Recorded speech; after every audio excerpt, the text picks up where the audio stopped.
Episode की शुरुआत में हम देखते हैं कि किंगे से मिलने प्रिंस जेंगली आता है। तो किंगफेंग उसे किंगे की तबीयत खराब होने का बहाना बनाता है और उसे किंगे से मिलने से मना करता है। एक्चुअली उन दोनों के रिलेशनशिप के बारे में उसे पता होता है। प्रिंस जेंगली जो कि उसका चाइल्डहुड फ्रेंड होता है, उसके सामने अपनी मजबूरियों का रोना रोने लगता है और कहता है कि मैं किंगयुन से शादी करने से इनकार नहीं कर सकता क्योंकि उसे इम्प्रेस ने सिलेक्ट किया है। अगर मैं शादी से इनकार करके उन्हें नाराज कर दूंगा, तो थ्रोन मेरे हाथों से निकल जाएगा। मुझे थ्रोन ना मिलने की कोई परवाह नहीं है, पर मैं नहीं चाहता कि मेरा स्टेप ब्रदर लीफू थ्रोन पर कब्जा करे। उसने बहुत से बेगुनाहों को पहले भी मारा है।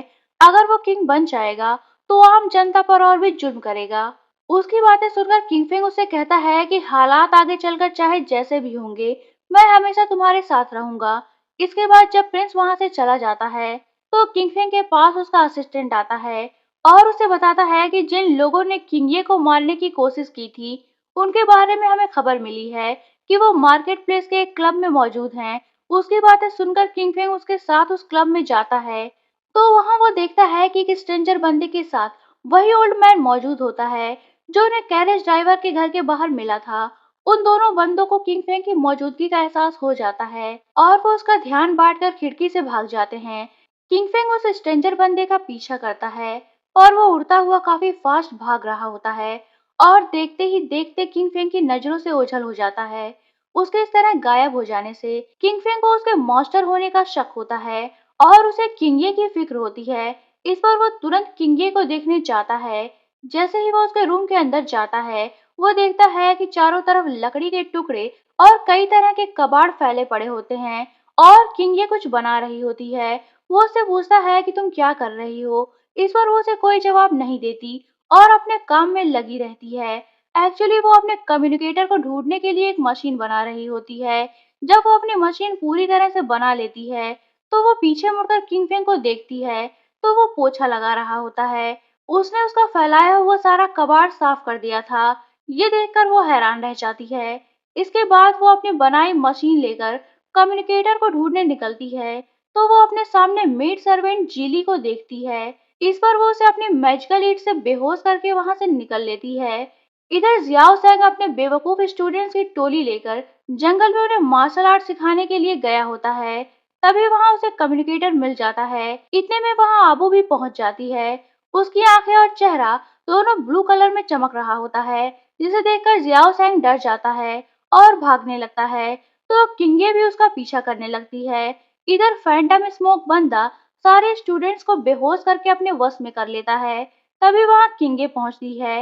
वो सभी को बेहोश देखकर हैरान होती है क्योंकि उसकी मशीन उन सभी की बॉडी में अननोन एनर्जी डिटेक्ट कर रही थी। किंगे को एक स्टूडेंट के ऊपर बिखरे ड्राई फ्रूट्स मिलते हैं और वो बैठकर उन्हें खाने लगती है। तभी वहां जियाओ सैंग आता है और वो किंगे को पीछे से इस तरह खाता देखकर समझता है कि उसने सभी स्टूडेंट्स को मार दिया और अब वो उनको खा रही है।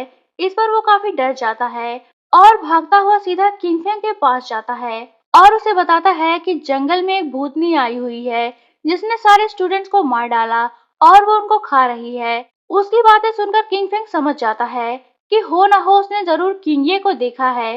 वो उसकी बातों को टालने की कोशिश करता है।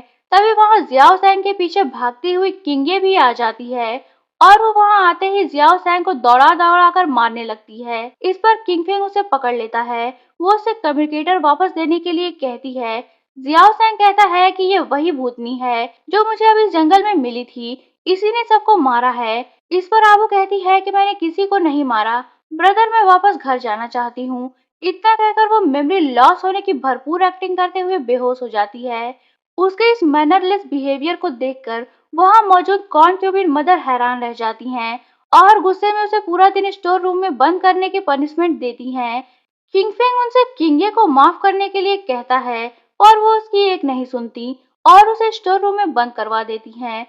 किंगफिंग खुद सारे मैटर का पता लगाने के लिए जंगल में जाने लगता है, तो जियाओ सैंग आकर उसे कम्युनिकेटर देता है और कहता है कि ये मुझे जंगल में मिला था। इस पर किंगफिंग उसे किंगे पर नजर रखने के लिए कहकर खुद गार्ड्स को लेकर जंगल की ओर रवाना होता है।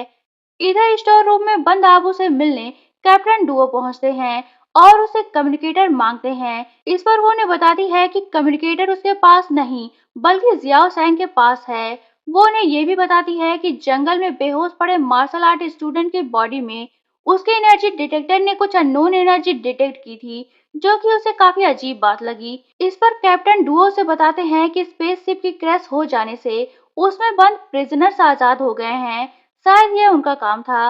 इतने में वहां जियाओ सैंग किंगफेंग के ऑर्डर के मुताबिक उस पर नजर रखने के लिए आता है। उसे देखकर आबू उसकी ओर इशारा करके कैप्टन डुओ को बताती है कि ये वही बंदा है जिसके पास कम्युनिकेटर है। फिर वो उसे खूब पीटती है और रस्सी से बांधकर एक खाली पड़े ड्रम के अंदर डाल देती है। फिर वो उसे कम्युनिकेटर के बारे में पूछती है, तो वो डरते हुए उसे बताता है कि मैंने उसे जनरल किंगफेंग को दे दिया है। आबू उससे पूछती है कि वो इस टाइम कहाँ है। जियाओ सैंग उसे बताता है कि वो जंगल में सारे मैटर्स के बारे में पता लगाने के लिए गए हैं। इस पर आबू ड्रम के ऊपर एक ढक्कन डालकर कैप्टन डुओ के साथ वहां से निकल जाती है।